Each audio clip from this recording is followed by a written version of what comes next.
Welcome to the Book Studio.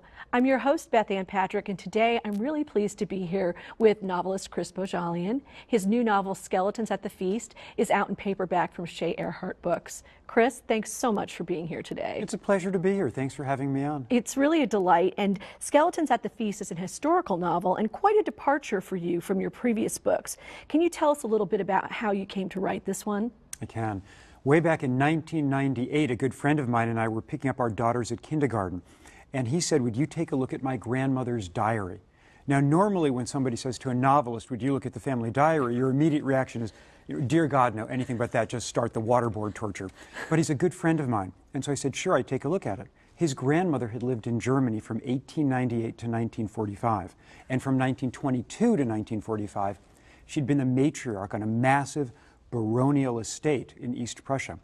Most of the diary is about raising your children in this still rural corner of Europe between the wars. But about 30 pages are about the Second World War, and 5 pages when the German Eastern Front is about to collapse and the Soviets are about to pour west were among the most riveting pages I'd ever read. I shared the diary with some friends of mine at Random House and University Presses back in 1998, and they read it and they said, "There's a lot here that's interesting, but this isn't the next Anne Frank." And so they didn't acquire it, and that was fine.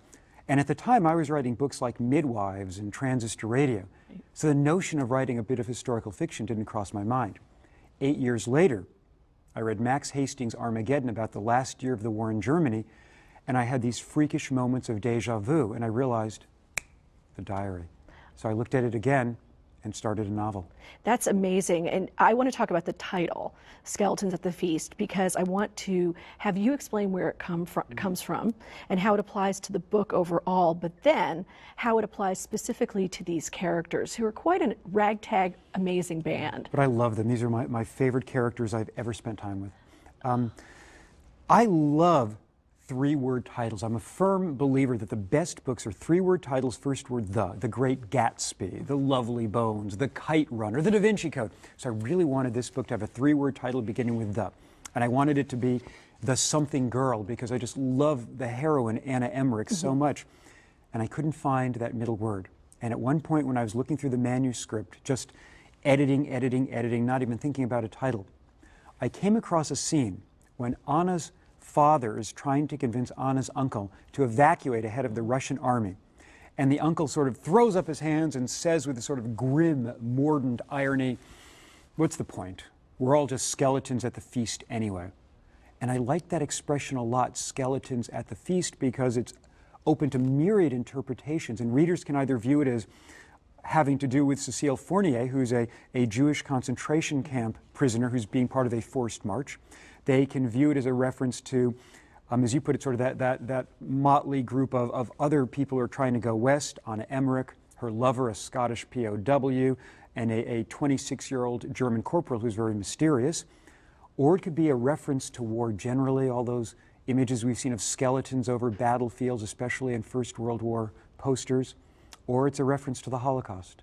And exactly. all of those interpretations, I think, are terrific. It also seems to me that in the micro exodus of this story, you have a micro version of Cinderella. And I'm wondering if you see that and if that was deliberate, because the Emmerich family and their entourage reached this country home with cousin Clara and these 2 ugly stepsisters. Was that deliberate? Did you Yeah, that was deliberate. And actually, you're the first person who's captured that reference. But yes, that was a very specific reference when they do reach at this seemingly hospitable haven on their trek. They've been cold, they've been walking in the snow and the ice, and all of a sudden, they're in a beautiful manor house with a fireplace and gas lights, and they're going to be fed from the pantry instead of, eating gruel on the road. And but yes, instead they are greeted by 2 very scary stepsisters right out of a grim fairy tale. Very grim. And speaking of grim, you illustrate the unspeakable realities of the concentration camp through Cécile, a French woman who was interred in a concentration camp, but now she's on one of the famous forced marches in 1945.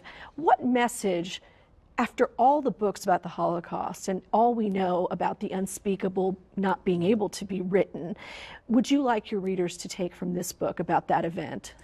I was interested in the complicity of the average German citizen in the Holocaust. How do you murder 6 million people in the middle of the 20th century, in the middle of Europe, without there being a certain amount of complicity?